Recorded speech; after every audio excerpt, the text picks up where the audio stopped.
Spence and Angela. Ladies have to learn how to drink tea and coffee. This morning we've got coffee.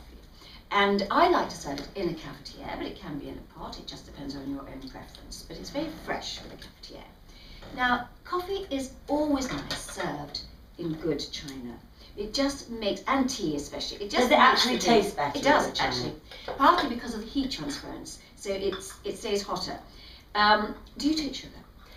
In coffee, one please. Right. So we have a white sugar. Some people even like white sugar for coffee, but otherwise brown. Which would you prefer? Brown please. So I'm actually going to use this spoon, which is slightly bigger. So I can do that, and I will take a cup of coffee. Would you always use a bigger spoon for brown sugar? Slightly, although that is too big for this bowl. So that is also a little bit big for these cups. The coffee spoons should be this size. Wow, that's dainty. Very dainty, because then when you pick that up, it's not going to, if I have this, I want to demonstrate, this can even fall into the middle, because it's quite a heavy spoon, and some teaspoons are even larger. So I'm having to push it out of the way. The very small spoon actually doesn't fall into the middle, so it's just easier. Now, for tea and coffee, you always, of course, pour coffee in first.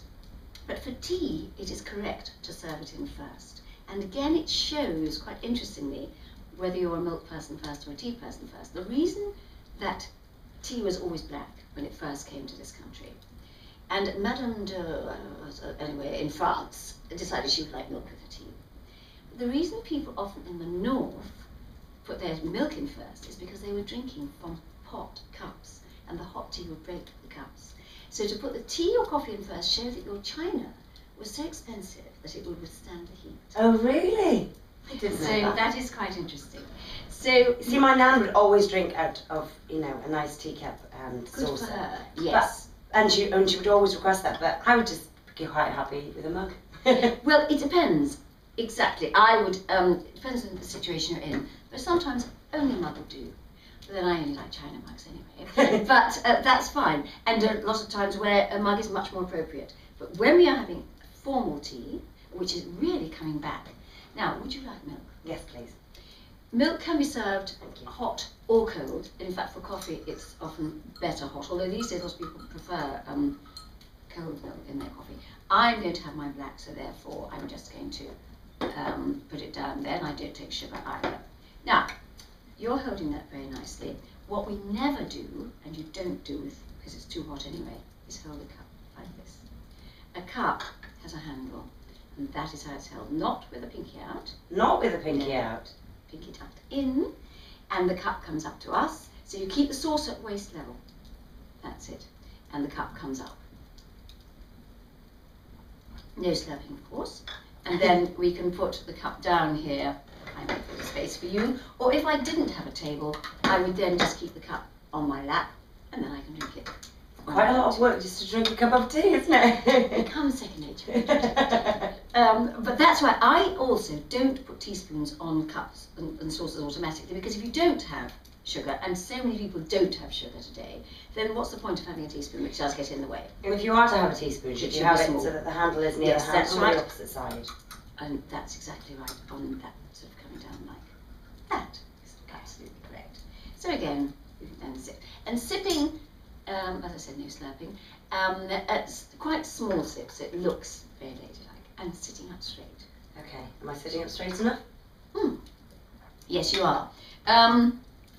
Sitting up straight is very important for several things. One, it does look more elegant, and B, for eating, it allows your food to digest, because if you're sitting like this and all your intestines are sort of squashed up. So a lot of these etiquette rules are actually quite practical. Diana, if you're at home on your own, would you sit down like this and watch a movie or not? Well, I would sit back, but actually I never, because I've spent years like you, I think, over computers, driving, and I've had a real problem with my shoulders. Now that I sit up straight all the time, I built up the muscles in my back, so that I'm quite happy to sit up straight. I guess there's one bonus to sitting up straight, you always look slimmer. Exactly, you do. Yes, I've got enough for us, right? I don't want any more, thanks very much indeed. So, Coffee, tea, and it's nice to serve it either with biscuits. I mean, I brought in how many cups here? 6. When they are being carried on the tray, put them on their side because they're less likely to spill over and break. And when they're old china like this, they are very difficult, in fact probably impossible to replace, so you want to treat them with some respect. But if you don't want people to break your good stuff, don't use it. If you had broken that cup now, absolutely fine. You know, don't feel worried. A lot of people think, oh my gosh, it's a decent glass and I've broken it. If the person is really upset, they shouldn't have actually allowed you to use it in the first place. Always try and replace something you've broken. That is good manners and good etiquette. But as a hostess, one should be quite aware that things are going to get broken if you use them for dinner parties or... So you can never get angry. No, absolutely not. Although a lady would never get angry. Of course not. Things like spills, say we spilt this coffee on the floor, then again, you would offer to help, but the hostess would probably say, no, please leave it, and use one of our Household Academy remedies to get the coffee spilled out. Which are? Which are, well, it depends. Red wine is sparkling water, or soda water is I always even had better. white wine. No, that's actually not. It's better to use water, white wine, and salt. People used to use salt. Salt will rot the carpet. Oh. So white wine, just water.